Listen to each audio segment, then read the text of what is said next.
ज़ैनब और तकी दोनों भाई बहन गर्मियों की छुट्टियां गुजारने अपनी नानी के घर गए। उनकी नानी के गांव के करीब ही एक जंगल था। दोनों जब रात को सो रहे थे तो उन्होंने महसूस किया कि बाहर कुछ आवाजें आ रही हैं।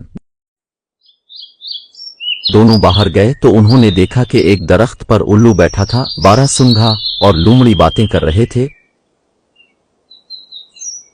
और मुख्तलिफ जानवर एक दूसरे के साथ खेल रहे थे। सारे जानवर इन दोनों को देखने लगे। लूमड़ी ने दोनों को देखकर पूछा, कौन हो तुम लोग? हमने तुमको यहां पहले कभी नहीं देखा। ज़ारा ने कहा, हम यहां अपनी नानी के पास गर्मियों की छुट्टियां गुजारने आए हैं।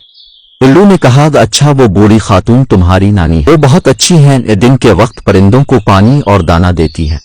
जी, उन्हें जानवरों से बहुत प्यार है, खास तौर पर परिंदों से। बारहसिंघे ने पूछा, तुम लोगों को गांव ज्यादा अच्छा लगता है या शहर? तकी बोला, शहर में बहुत गर्मी होती है, ताजा हुआ से लोग महरूम हैं। बारिशों के बाद नाले भर जाते हैं और कई लोग जान से हाथ धो बैठते हैं। यहाँ गांव में ठंडी हुआ भी है और बारिश में खूबसूरती और बढ़ जाती है। बारहसिंघा बोला, तो जब शहर में इतने मसाइल हैं तो तुम लोग शहर क्यों नहीं छोड़ देते? हमारे वालिद की नौकरी शहर में है। वो बोला, अच्छा, तो तुम लोग छुट्टियों में ताजा हुआ के मजे लेने आते हो? देर तक जानवरों के साथ बातें करके दोनों ने जानवरों को अलविदा कहा। लूमड़ी ने कहा, तुम दोबारा मिलने आओगे ना? हाँ, हम जरूर आएंगे, दोनों ने एक साथ कहा और घर की तरफ रवाना हो गए।